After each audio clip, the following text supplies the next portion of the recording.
Hindi ko na maglaba kaya di matatanggal eh. Oh. Tinilad yung pumulong na yan naman sa ito. Aso? Hindi lang, washing. Yung kasing. Unan ito.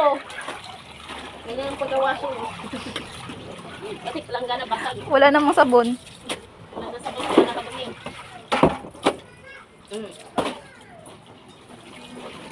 Umiwanag siya tingnan ah.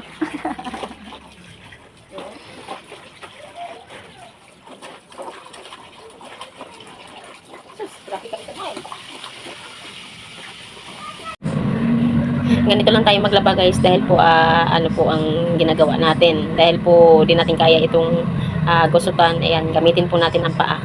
Paalam po guys. Yan pong diskarte ng Pilipino guys. Pilipina pala. Kailangan pag hindi kaya sa kamay, paa ang gagamitin natin. Ganun lang guys. Nakakatuwa guys pag ganito maglalaba tayo. Dapat sana sa ko sana ilapat guys pero wala, hindi kaya. Kaya dito na sa planggana.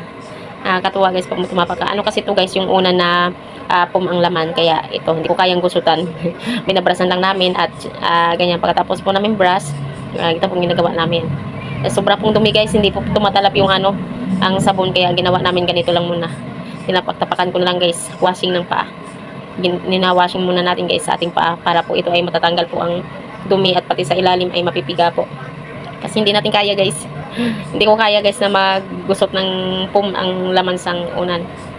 At di rin kasi gaano ako pwedeng magpwersa kasi may ano tayo guys, may kailangang pag-ingatan.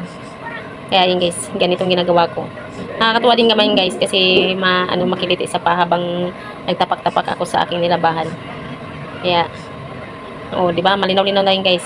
Isa pa, anuhin ko pa to guys hanggat sa luminaw. Nakakapagod nga naman guys pero para matanggal ang dumi, matanggal yung kailangan lang nating tapak-tapakan yung ganitong pag hindi matatanggal ang dumi. Kailangan nating tapakan. Kasi ay, sakit sa likod, grabe. Ganito talaga guys ang hanap buhay. Pag maglalaba ng ganito talaga guys ang gawaing nanay, nakakapagod. Araw-araw o minsan lang sa isang linggo, ganun. Ayan. Gawaing bahay guys ang hindi na natin kayang trabaho, kaya paa na lang natin gagawin. Washing ng paa guys, itong gawa ng Pilipina pag hindi kaya ang pagugusot at pagbabanlaw ng hindi talaga matatanggal ang dumi. O di ba? Malinis na yun guys. Nakakapagod na guys. Sakit ang likod ko. Ayan guys, o di ba? Kaya ayan guys, hanggang dito lang pong ating video. Bye bye po. Follow and share.